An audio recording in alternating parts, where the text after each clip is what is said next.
encouraging green shoots, if you would like, that you're saying, one of them being the quick engagement that the minister is displaying as far as immediately wanting to meet with business and ironing out some key issues. One of those key issues being the industrial policy with a clear direction to say it needs to be export-led growth, and maybe we must revisit the president's and the industry's economic recovery and reconstruction plan. Why are these such positive moves? You know, it's positive, Thabo, because it's not just the industrial policy, it's not just the economic recovery and reconstruction plan. I mean, we engaged about absolutely everything, you know, and I remember this is the Minister of Business. So we know that a whole lot of issues that we spoke about were not necessarily in his ambit, but this is the one minister who needs to understand what a conducive trading environment looks like. Remember, we are seeing minimal foreign direct investment coming into this country because a whole lot of CEOs, a whole lot of investor community, a whole lot of those, you know, potential investors that could be coming to South Africa are actually saying our environment is not conducive. If you listen to a whole lot of CEOs who have given their annual results presentations, they are talking about how difficult the trading environment is in South Africa. So we spoke about AGOA, we spoke about the African Continental Free Trade Agreement, we spoke about the diplomatic missions, we spoke about the international trade, you know, we spoke about Triple BE, we spoke about the Competition Commission, you know, we spoke about absolutely everything that affects business. So tourism, you know, we spoke about visas. And I think this is important, right? And I think the minister has done very well, you know, in terms of understanding that his constituency is business. But never mind that business's constituency, government has got a responsibility of ensuring that they provide a conducive environment within which business should operate. Yes. And if they do that, Thabo, we can then start seeing the economy growing at the right levels. Because remember, the true north and what we'd like to achieve as a country is to deal with the 43% unemployment in terms of the expanded definition, where you have more people that are unemployed than those that are employed in all the provinces except Gauteng and the Western Cape. Yeah. Now, there is no way of eradicating the issue of unemployment if you don't start at the basics, if you don't start with trying to understand why is investment not coming, why is the economy not growing, why is Shell leaving, you know, why is Honeywell, you know, no longer in South Africa or has a very small presence in South Africa? Yeah. Why is Mercedes-Benz retrenching 750 people? Yeah. Why is VW saying at some point we're going to have to look at why do we continue producing our cars in this environment? So those issues matter. So one could say, I mean, immediately when you raise that, as well-meaning as the minister might be, he might have hurdles. For example, if you look at what is happening as far as the situation in the mines in Middelburg and Klipspruit, they are saying, look, the impact of poor performance by Transnet, market volatility, these are some of the things that are causing us to retrench 1,200 or so employees. The minister at DTI does not necessarily have influence over what happens at transport because it's somebody else that is there, or even, you know, now we are saying things are looking up at Eskom, but for example, at the energy level, it's not necessarily his department. It might step on the people's foot there. How does he do that in such a way that he brings all those departments on board? And that's why I was saying that our conversation with him was actually broad-ranging. We absolutely understand, you know, that not all the issues that we raised sit within his ambit, but if he's the Minister of Business, he has to understand the holistic picture. Him fixing the environment or the issues that relate to DTIC alone, when there is a myriad of challenges, you know, probably maybe will not help. And we know we can't do anything about energy, neither can it do anything about, you know, transport logistics or crime and corruption. But at least this is a function of the left hand needing to understand what the right hand is doing. This is a function of him understanding that the interventions that he puts in place as DTIC might not bear fruit if these other related interventions or challenges or issues actually, you know, are not fixed. So government, yes, might not be a homogeneous group, but they actually need to be, you know, because government is actually a single entity in a whole lot of South Africans' minds. Yeah. You know, we need to be seeing a government that operates in tandem.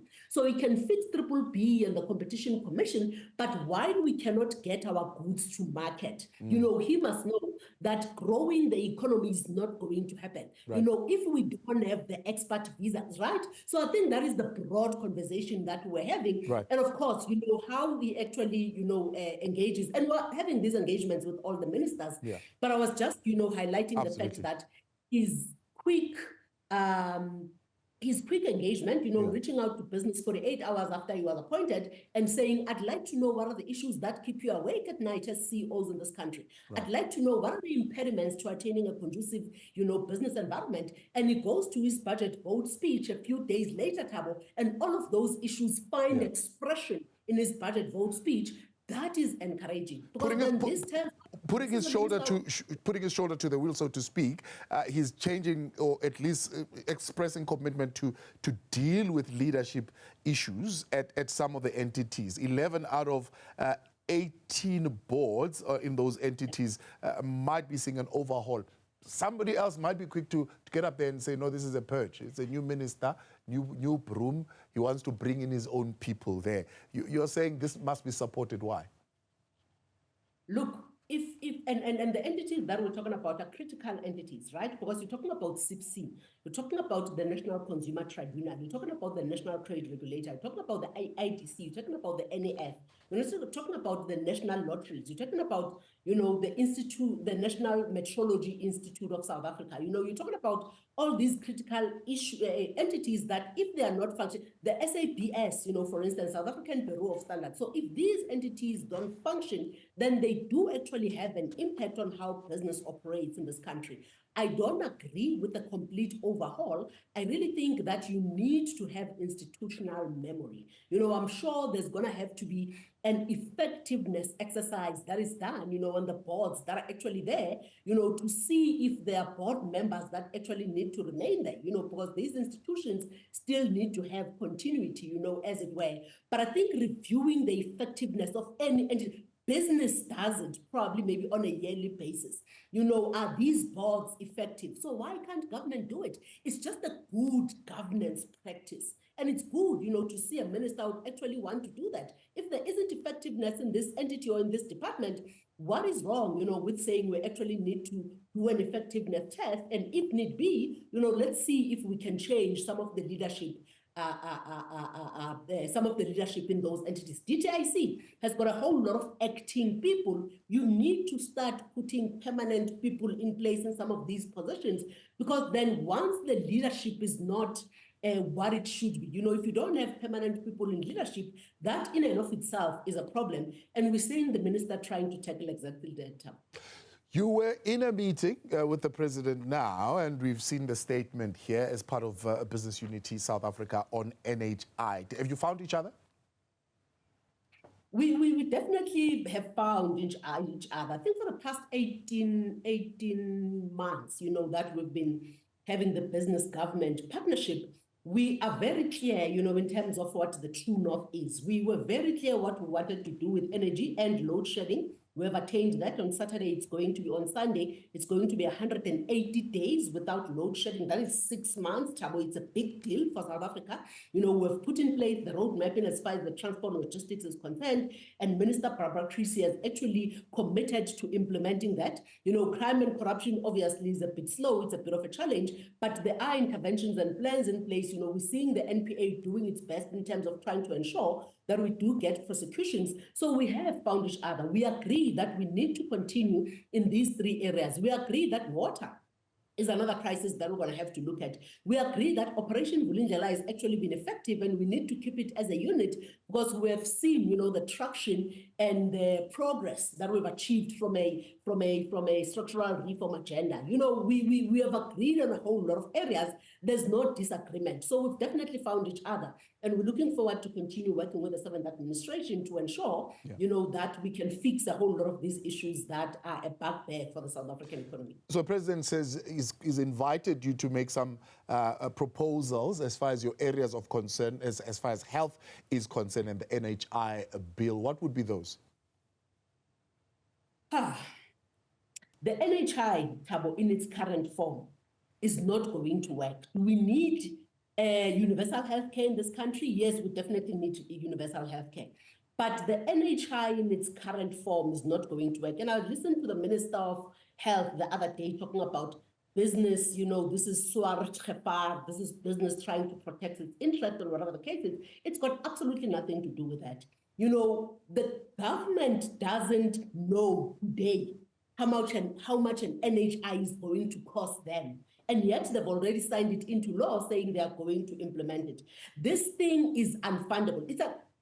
They don't know how much it's going to cost. It's unfundable. The National Treasury has actually said we are not going to have the money to can actually implement this thing, and it is actually not workable.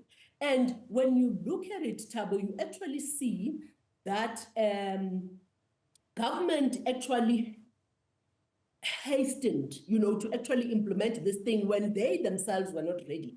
The big problem for us with the NHI is Section 33. Section 33, which talks about the full implementation of the NHI before any impact on medical aid schemes, which is actually going to be about 10 to 15 years from the promulgation. It talks about complementary limited services which can be offered by the private sector, which will not be reimbursable by government. We don't know what those complementary limited services are going to be yet. We don't know what's in and what's out. And no country has done the NHI this way. You see the NHI working in all the countries. We normally talk about the NHS in the UK. You have the public healthcare system and the private healthcare system working in tandem. So we don't understand why this government thinks that decimating the private healthcare system, is actually a good way to go. We don't understand why this government thinks that taking away patient choice, is actually the right way to go. You still don't have, as I've said, an implementation plan because implementation is impossible. Yeah. And I've said you don't have a funding plan because funding it, is impossible. Yeah. So that is precisely the problem, that we have with this. And we agree, let's put an alternative in place. But, my issue is that when we're saying we're implementing the NHI, Thabo, what do you have in South Africa at the moment? Because I'd like to argue that South Africa, as it stands, has got universal healthcare. Because you and I can go into any public hospital and you are not going to be asked whether you are employed or not, whether you've got medical aid or not, whether you are a legal, a South African or you are an illegal immigrant, you are going to be treated. Yeah. So what is the NHI? Because let's argue that you've got universal healthcare. So what is the NHI then if you already have I suppose at the bottom line of it, who's going to foot the bill? Yes, you can. You can get into, so you and I are get going into to have any hospital. Tax. Right? You and I are going to have to pay an NHI tax. It's fine, let us charge, they must charge us that if they think that we need more funding into that system. But you can't tell me, that now I have to belong to a public healthcare system if I choose, to continue belonging to a private healthcare system. 22% of the UK population are on private medical aids while they have the NHS, which is one of the best, NHI systems, in the world. Yeah. So why is this government then choosing to do it this way? So even in the context of the GNU, you are still saying that business doesn't see itself really agreeing to this NHI Act now that is in law. We are never going to agree with this NHI Act as it is. This plan of imposing a single payer model is not going to work, where government is going to be the only buyer of healthcare services for its citizens. But when you look at it, Thabo, it's also a principal issue. If they are starting with the NHI, to say that the private sector is allowed to operate and provide certain services, how long is this piece of string? Are they going to go to private education next? Are we going to be told that private schools are no longer, allowed to operate, I don't know, from grade R to grade 7, you now can only operate from grade 8 to grade 12. These things don't inspire confidence. If you are a country that is trying to bring foreign direct investment into this country, you don't just wake up one day and you decide to decimate an entire industry because you think that while you don't have a plan, because you think that it is actually going to work. So we are against it, and we are going to continue, pushing back on the NHI, irrespective, of what the Minister of Health says, because obviously He has said a lot, as I've said, in terms of it is, business trying to actually protect its privilege and whatever the case is. And finally, as we wrap up, activists, businesses, former ministers, current ministers, premiers, everybody else would have gathered today paying their tributes to Pravin Gordhan. You would have interacted with him also quite closely at various points in your career. What would be your reflection tonight? So I think Pravin has done a brilliant job, of serving South Africa. I really think that he has done South Africa a great deal, or given South Africa a great deal of service. I think this is someone who was deeply patriotic and loved South Africa. You will not always agree with his views, Thabo, but his intentions were unquestionable. He really served this country with distinction. He bore the brunt of trying to save South Africa's past during the state capture project.